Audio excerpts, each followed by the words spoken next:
Hi, நம்ம இப்போ ரவா கிச்சடி செய்ய போகிறோம். அதுக்கு ஃபஸ்ட்டு ஒரு ஸ்பூனு நெய் போட்டு ரவா நல்லா வறுத்து வச்சுக்கிட்டோம். அதுக்கப்புறம் 2 ஸ்பூன் ஆயில் விட்டு கொஞ்சம் கடுகு போட்டு வெங்காயம், பச்சை மிளகா, கருவேப்பிலை எல்லாத்தையும் நல்லா வதங்க விட்டு அதுக்கப்புறம் தக்காளி போட்டு இப்போ வதக்கிட்டு இருக்கோம். இதில் நம்மளுக்கு தேவைப்பட்ட வெஜிடபிள்ஸ் எது வேணுமாலும் சேர்த்துக்கலாம். கேரட், பீன்ஸு, பட்டாணி என்ன வேணாலும் சேர்த்துக்கலாம். நம்மளுக்கு தேவையான வெஜிடபிள்ஸை கட் பண்ணி வச்சுக்கிட்டு அதுக்கப்புறம் லாஸ்ட்டாக நம்ம இதை இறக்க போகல முந்திரி கொஞ்சம் நெய்யில் ரோஸ்ட் பண்ணி போட்டோன்னா டேஸ்ட்டாக இருக்கும்.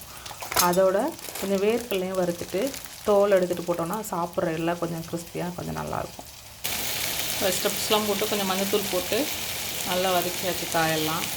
இப்போ நான் 2 கப் அளவுக்கு ரவை எடுத்துருக்கேன். இதில் இதுக்கு 4 கப் அளவுக்கு தண்ணி ஊற்றணும். தண்ணி ஊற்றி நல்லா கொதிச்சதுக்கப்புறம் ரவை போட்டு நாங்கள் கிண்ட வேண்டியதுதான். தண்ணி ஆட் பண்ணுறோம்.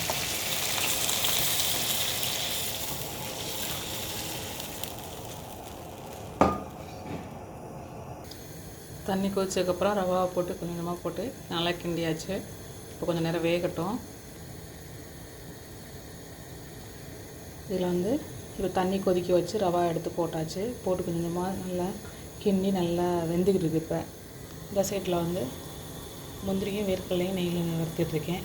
அப்படியே தூக்கி இதில் கொட்டி கிளற வேண்டியதான். கிளறிட்டு மல்லித்தலையை தூவி இறங்க வேண்டியதான். நல்லா டேஸ்ட்டாக இருக்கும். இதுக்கு சட்னிலாம் அதுக்கு தேவையில்லை. எல்லா வெஜிடபிள்ஸும் அதில் இருக்கிறதுனால அப்படியே சாப்பிட்லாம். தேங்க்யூ.